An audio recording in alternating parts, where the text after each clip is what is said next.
सामने हिंदुओं के आस्थाओं को ठेस पहुंचाने का एक विवादित जो बयान सामने नजर आ रहा है कथित रूप से कि श्री राम और जो हनुमान है वो किसी को रोजगार नहीं देंगे।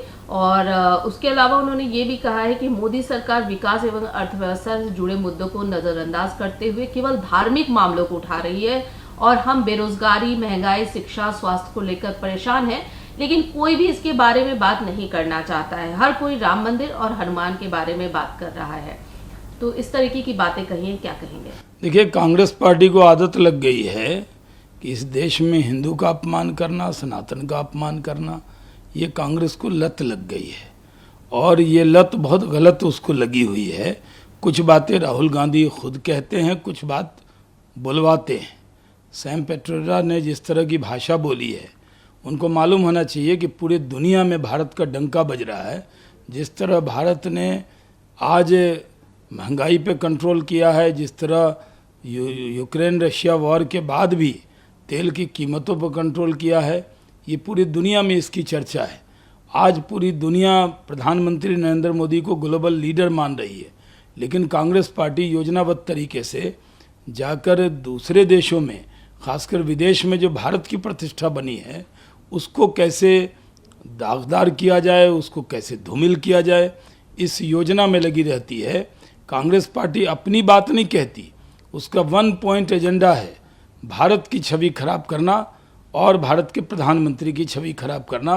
भारत के बारे में जो एक फास्ट इमर्जिंग जो इकोनॉमी है, उसको कैसे दुनिया के अंदर उसके बारे में दुष्प्रचार करना, ये कांग्रेस की आदत है। इसलिए जिस तरह का बयान उस सैम पेट्रोडा ने दिया है, इसका ज़रूर जवाब कांग्रेस को मिलेगा।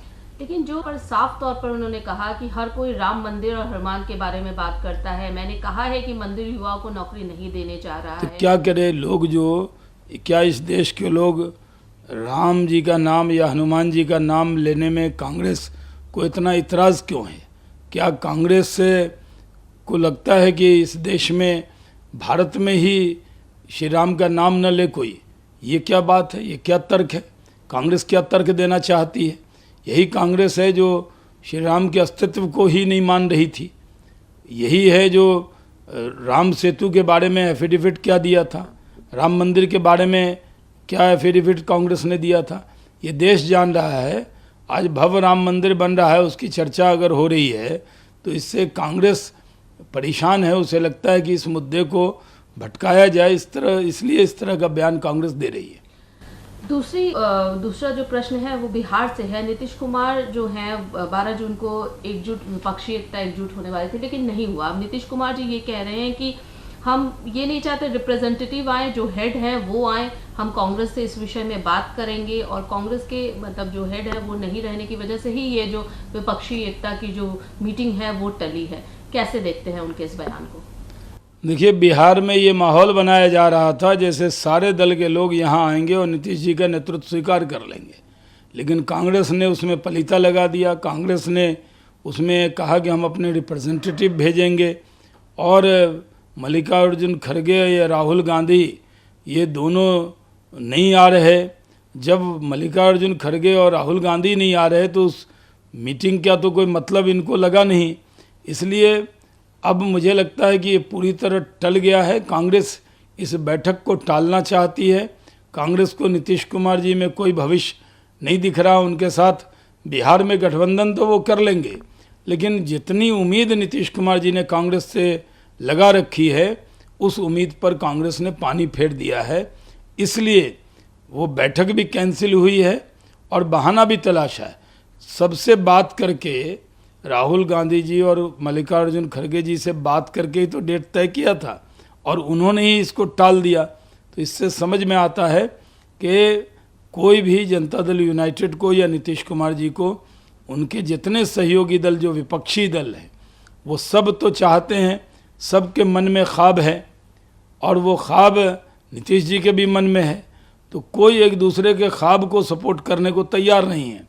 ख्वाब देखने में किसी को रोका नहीं जा सकता। ममता जी के अलग ख्वाब हैं, अरविंद केजरीवाल के अलग ख्वाब हैं, केसीआर के अलग ख्वाब हैं, राहुल गांधी जी के अलग ख्वाब हैं और ये ख्वाबों का टकराव है और सबके ख्वाब अधूरे रहेंगे। दूसरी तरफ गहलोत का बयान जी। में अशोक गहलोत का बयान आया है कि जब ये मामला एसीबी देख रहा है तो ईडी, आईटी या सीबीआई को इसमें आखिर पेपर क्यों इन्वॉल्व किया जा रहा है? केंद्र सरकार पे यहाँ पर प्रश्न उठाए गए। आखिर पेपर लीक की जांच होनी चाहिए, नहीं होनी चाहिए? पेपर लीक की जांच अगर उनकी सरकार ही करेगी तो जो बड़े बड़े मगरमच्छ हैं इसमें जिन्होंने पेपर लीक कराया तो वो लिपापोती होगी। और अशोक जी बड़े मन से, उनको सीबीआई जांच के लिए खुद ही आगे बढ़ना चाहिए। और सीबीआई जांच की बात हो रही है तो उस पर लग रहा है उनको कि जैसे बीजेपी राजनीति कर रही है। सीबीआई जांच तो होनी चाहिए। सर, बिहार का जैसे पुल ध्वस्त हुआ उसके बाद लगातार सियासत भी तेज है, लेकिन टेक्निकल अगर चीजों को समझना चाहें, जिस तरीके से उस कंपनी जिसको दिया गया था ये कॉन्ट्रैक्ट, उस पर बहुत सारे सवाल उठ रहे हैं, क्या कहेंगे इस पर? देखिए, ये जो एसपी सिंगला कंपनी है ये बिहार में हमारे यहाँ भागलपुर में 4 पुल बन रहे हैं, 3 यही बना रही है। विजय घाट पुल बनाया, उसमें बहुत शिकायत थी, कोई शिकायत नहीं सुनी गई। यहाँ पर जो सुल्तानगंज में ये पुल बन रहा था उसमें भी बहुत सारी शिकायतें थी। हम लोगों ने 10 लोगों से पूछा, गंगा नदी पे 60 मीटर नीचे तक बेस जाता है पिलर और उसकी चौड़ाई भी ज़्यादा रहती है। ये कहाँ से डिज़ाइन ले आया है? अमेरिका से। और वो डिज़ाइन ऐसा है जिस पर बहुत सारा ख़तरा रहता है। अब ये तो पटना का भी पुल बना रहा है गंगा नदी पर, ये भागलपुर में भी ये पुल बना रहा है। मेरी तो बिहार सरकार से मांग है कि इसके जो भागलपुर में दूसरा पुल बनने वाला है उसको लेकर भागलपुर की जनता में बहुत आक्रोश है। और ये अगर सुल्तानगंज की तरह भागलपुर में भी समांतर पुल गंगा नदी पे दूसरा बनाएगा तो बहुत सारी दिक्कतें आएंगी। इसको थर्ड पार्टी इंस्पेक्शन करा के इसकी पूरी जानकारी करके ही उसको काम देना चाहिए। और ये जांच का विषय है कि क्या जितना पिलर बताया जाता है गंगा नदी के अंदर जाएगा 60 मीटर तक, क्या, मेरा सवाल है बिहार सरकार से कि क्या सिंगला कंपनी गंगा नदी में अन्य राज्य की तुलना में 60 मीटर अंदर तक पिलर ले जाती है या नहीं ले जाती है? क्या गुणवत्ता उसकी ठीक है, नहीं ठीक है? उसका डिज़ाइन वही लाके देता है, डिज़ाइन उसी का डिज़ाइन आप मान लेते हैं। तो ये सारा विषय एक थर्ड पार्टी इंस्पेक्शन भी होना चाहिए और इसकी जांच भी होनी चाहिए कि आखिर किस तरह की मिली भगत से लोगों की ज़िंदगी दांव पे लगेगी। इसके बनाए हुए जितने पुल हैं उस सब की जानकारी लेनी चाहिए। और सिर्फ ये कह देना कि ये पुल ऐसा था, इसकी जांच हो रही है, ये लिपापोती वाले बयान से नहीं चलेगा।